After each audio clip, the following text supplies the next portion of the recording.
Hey everybody, and thank you for joining us for our fifth session in the Change Powered by Parbery series that we've been running. I'd like to begin today by acknowledging the Ngunnawal people, the traditional custodians of the land on which we meet today, and pay my respects to their elders, past, present, and emerging. I'd like to extend a very special welcome to all Aboriginal and Torres Strait Islanders that are joining us here today. So, as I said, this is the fifth series within our webinar series. We've been presenting with a number of different people. So we've had Kim, who is the partner responsible for our business delivery division. So that's project management, change management, business analytics, and a range of other disciplines within that project delivery space. Myself and Michelle Wiggs, who are both principals within Parbery and looking after the change team. And I'm joined by a special guest presenter today for the second time. So welcome back, Taylor. Good to be back. Thank you. Thank you for joining us. Parbery is one of our talented changes that works in the change team with myself and Michelle. So where are we up to? So we've just about finished our change journey at this particular point in time. So looking at our methodology or our approach to where we're at, what we really want to do is to evaluate and review the change. There's essentially three key activities that I would call out in this space. An evaluation report or creation. So this is where we actually look at what did the project deliver and how close did they land to the needs of the business. So one of the jokes Taylor really loves that I make is it's, did we put lipstick in a tutu on a pig? Because apparently they like the lipstick, but they really hate the tutu. Or did we actually genuinely build something of benefit to the business and deliver it? The reality of it is, it's probably going to be somewhere in between, we missed the mark and we nailed it, generally, in my experience. But it is important to contextualise your change activities within the project, because as changes, obviously we deliver the solution. The solution, however, is delivered by a whole bunch of people, us included.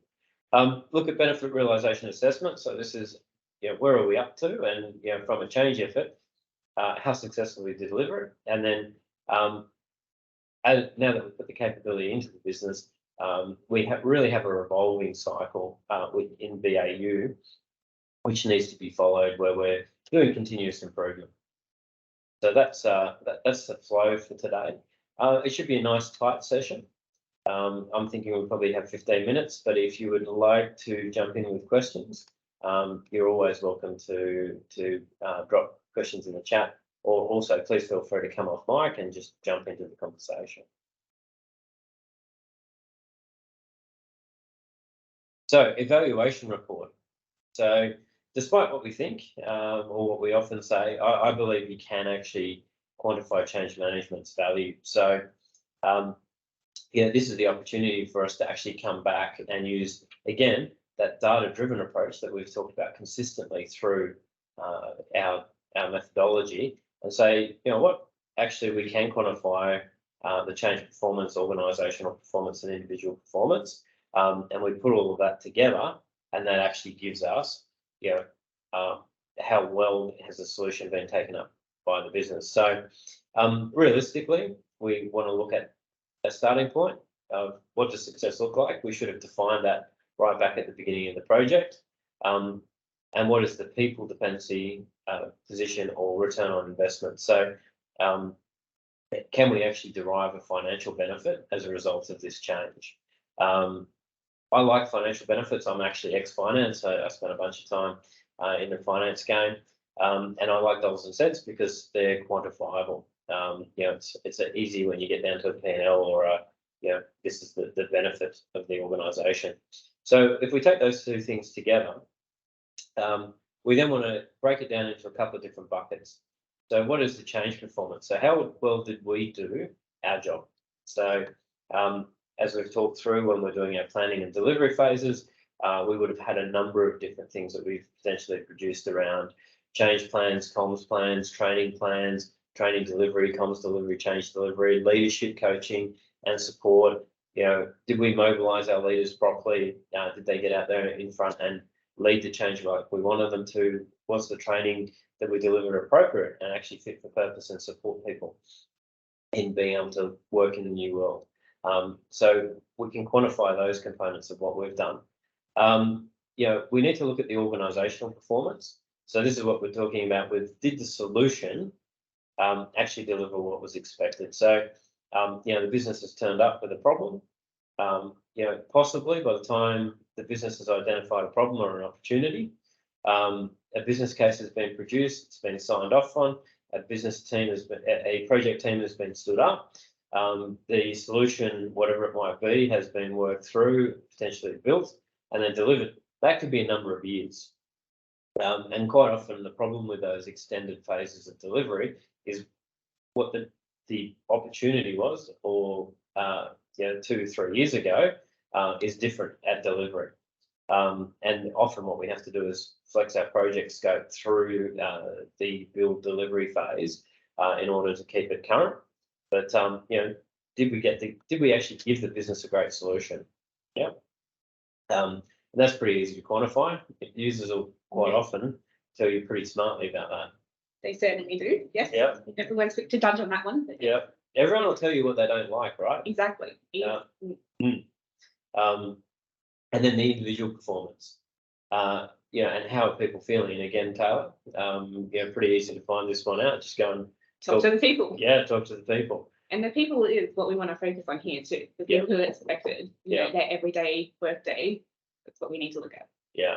And there's going to be often some interesting tension between what the organisation asked for and was signed off on by the executive, and potentially what the people that are on the floor that are actually consumers of the service. It's always different. They're the ones doing the job, doing the work, using the processes, using the IT. Yeah, they know. They know. Yeah. And even though you delivered what the exec said they wanted, that might not have been in alignment with what they needed. Yeah. But we can pull all that together and really report that back up and say, look, the change effort success, we delivered to our plan or we didn't. Yeah. When we delivered to our plan, it was successful or there were some gaps. The solution that was delivered was in line with the requirements. However, it's potentially not meeting the needs of the individuals that are actually using the solution today. And that could be on a whole bunch of reasons. The market's moved on, the business needs have changed. If we're talking about a project that's 4 years in, from conception to delivery, we could have had a whole change of government. So there's significant things that can change in it. But it's important, I think, to really stop and assess across those 3 phases. Well, that's this whole section, review and evaluate. Any thoughts or comments or questions? No? So then I guess the next section is about measuring the benefits against the change that has happened. So the benefits should really come out of the business case. Some of them can be defined early on in that initial process in the business case, and there will also be unintended benefits. Sometimes there's also disbenefits to each process as well. These happen. We need to be able to make sure that the benefits can be measured. So there's a few different ways. So firstly, it's about identifying the benefits and then executing that, and that's part of our change plan and the processes that we're going through, in this journey, and then measuring these benefits, and then, like we'll talk about in the next slide, sustaining these into BAU. There's a few different tools that we can use. So you can use a benefits realization map or a benefits register, with an example of a very simple one up on the right-hand slide there. And you don't need to have all those columns, and you can have more or less. I'm particularly pleased that when you and Christina put this slide together, Taylor, the only one that has an outstanding item is me. So thanks for that. You're welcome. Yeah. To, keep you on your toes. And normally you'd have a further description of the benefit. So you'd have the title, I guess, and then what the intent of the benefit is. And these will change, and these, of course, need to be reviewed as the project or program progresses. It's a constant cycle, moving with all the different parts of the changes, the dependencies. They need to be looked at continuously and shifted, I guess. So I guess, and this comes into part of what Christina talked about last week as well, the stop, start, continue. if these benefits are working and that's what we're getting out of it, then we need to continue this. And then if there's any disbenefits, it's what can we do to change these? How can we fix it? Yeah, I mean, disbenefits are a really tricky one as Yeah. well. That sometimes, you might have a disbenefit that is impacting an individual, but it's actually what the organisation as a whole needs to move forward. So unfortunately, sometimes organisational needs and individual needs aren't aligned. Yes, that does happen. Yes, yeah. But again, stuff that we need to manage as change managers. That's sometimes we have to do the hard stuff, I guess. And it is hard sometimes. Yes. But look, I think I think once we've got to this post-delivery phase of the project, taking that register that obviously has been built up and managed throughout the scoping, development, delivery phase, wrapping that back up and closing it out, as you've indicated here, gives us some really powerful information that goes to that first piece that we're talking about in the previous slide around how did we do from our change effort. So, yeah, and I think assigning, or not assigning, but identifying who the owner of the benefit is and who the key stakeholder is a really important part of this as well. That it needs some accountability and ownership. Yeah, one of my favourite sayings, and there's many of them I know, but so many, is that everybody thought somebody would do it, but nobody actually did. Yeah. So I always makes me, shudder a bit when I see emails coming out saying this is everybody's responsibility. It's like, but it's ultimately going to end up being nobody that will take responsibility for it. Everyone's too busy. Everyone's got a lot on their plate. Everyone's the most important person in the room. Yeah. And look, that's valid. Yeah. Like, until you've had a conversation with someone to say, are you willing to take ownership of this, or you need to take ownership of this, depending on your management hierarchy and style. Until that person has become aware that they're actually responsible for it, it's really hard to hold people accountable. Yeah. Completely agree. Okay, moving on. Change sustainment strategy. This is a great slide. Well done on this one, Taylor. Thanks, Tim. I think this is why we do change, I guess, and how we're going to sustain this. Great to do the change, great that people want the change and that they recognise that there's change needed, but how is it going to be sustained into the future? And worked into normal business as usual activities. So sustaining the change requires an approach, of course, like all different aspects of the change. And I think the most important part here is having passionate change agents. They're going to be the advocates to keep this change going. And I think bringing them on the journey from the very start of this and getting them involved is the key here. And as you can see by the nice little diagram, I mean, they bring people on the journey and that's going to sustain the change. So I guess there's a few different, or the cycle of sustaining the change would be develop or review the change continuously, engage stakeholders and address resistance to the change, aligning systems and processes and everything that has been implemented, making sure that it's continuing to work, building capacity, all the activities that we've got in our change plan, training, support, communication, monitoring and evaluating it. We've just said, well, through all these sessions that things change all the time in projects, systems, IT, people, dependencies, you never know what's going to happen. So it's important to always review and evaluate. And I think my favourite one is celebrating the successes. And I think it's really important to recognise the things that are going well. And when your team are doing a good job and when something does work, calling it out. And I think it's just a good pick-me up for the team and the project, and it lifts spirits. I guess is my personal opinion.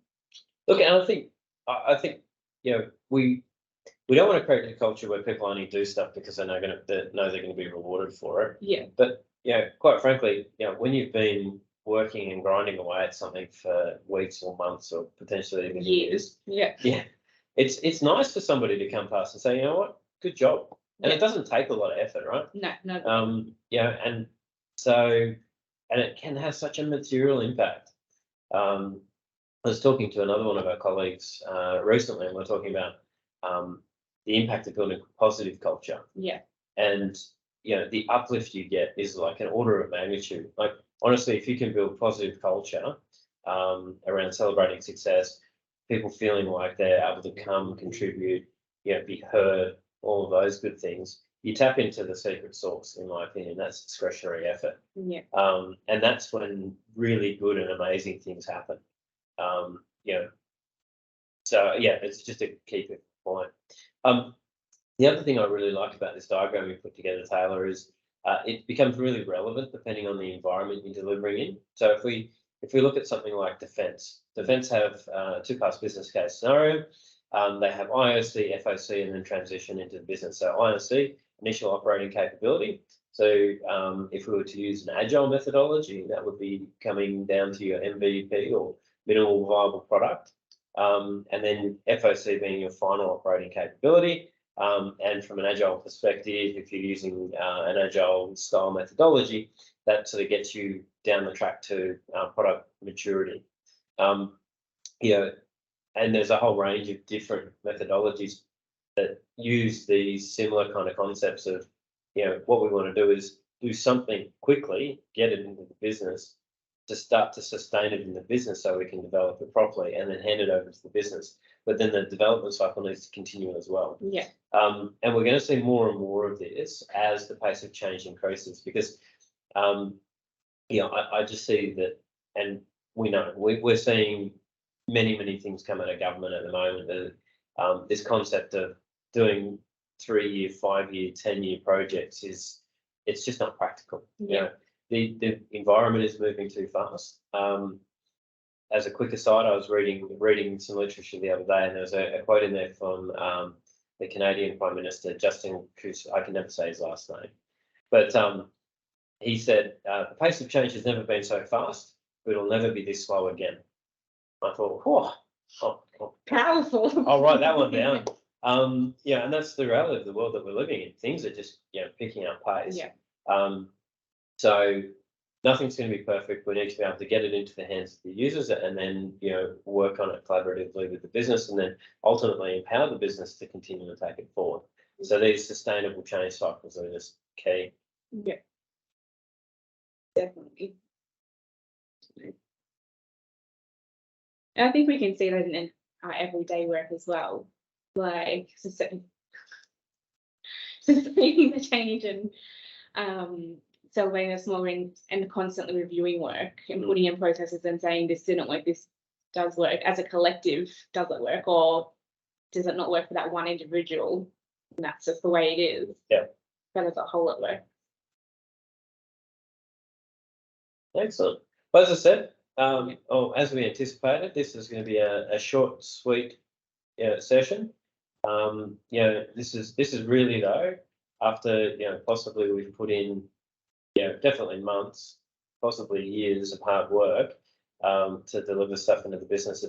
It seems like a shame not to go back and just quantify some stuff, make the case for the benefits that have been delivered both by the project and by yourself. And coming back to that positive cultural aspect of it, quite often when you deliver a project, you hear a lot of negative stuff coming back. And I think it's a good exercise to go, hang on a second, there is some stuff that's not ideal, but there's all of this other good stuff as well. Let's focus on that a little bit. And have the ability to take that back to our project team and make them feel good about what they've spent months or years working on. Not the work they've been doing. Yeah. For many hours. Yeah. Hundreds, if not thousands of hours of effort, right? Yeah. Very important. And Kelly, I can see you typing.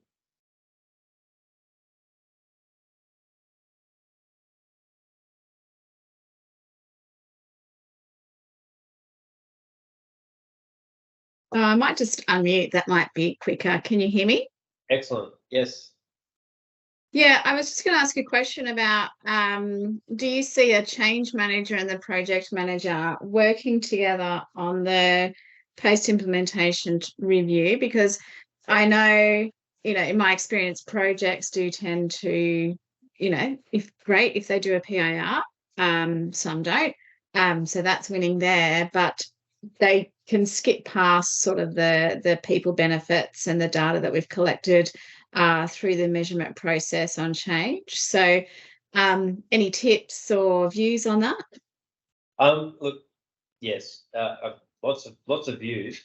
I would suggest that particularly it's about how you structure your project, and we haven't really talked about the broader PMO aspect of project delivery. But one of the things that I think is really important is I think both your project manager and your change manager should report to the project sponsor, not the change manager report to the project manager, because we inherently have different viewpoints. So as a change manager, I like to think I'm the person that looks out of the project into the business, understands the business, and to an extent will act as an advocate for the business within the project team.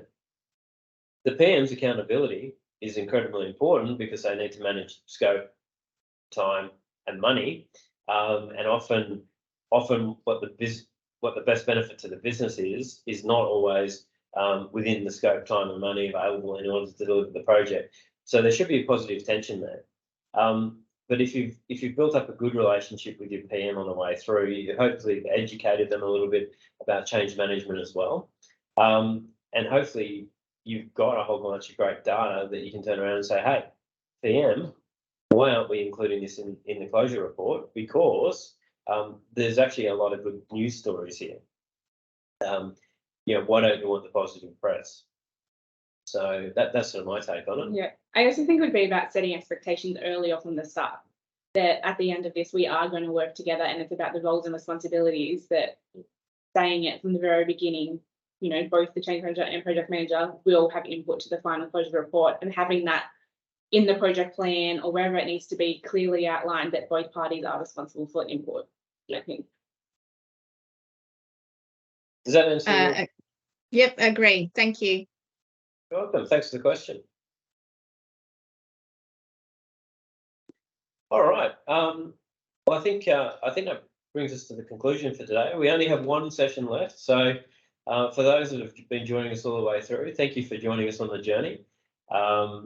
It's something we're very passionate about talking about, and it's been a pleasure having you guys along. But we'll see you next week, hopefully, for the last and final session around measuring and management, which is really, really important.